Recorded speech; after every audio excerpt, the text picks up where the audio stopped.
Tiga jenis kolesterol yang korang wajib tahu. Kolesterol ni ada tiga jenis utama.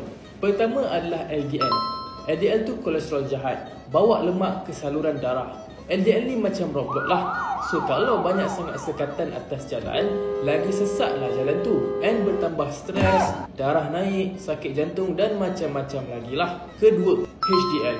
HDL ni kolesterol baik, tolong kurangkan paras LDL. HDL ni macam cleaner yang tolong bersihkan jalan.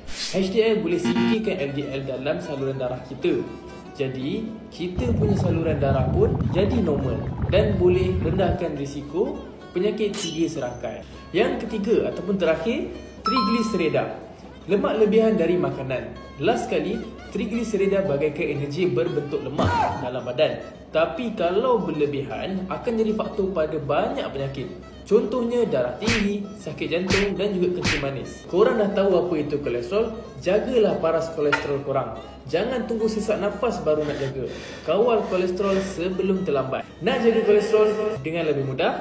Katolat boleh bantu anda. Kalau nak cari, tekan link di bio.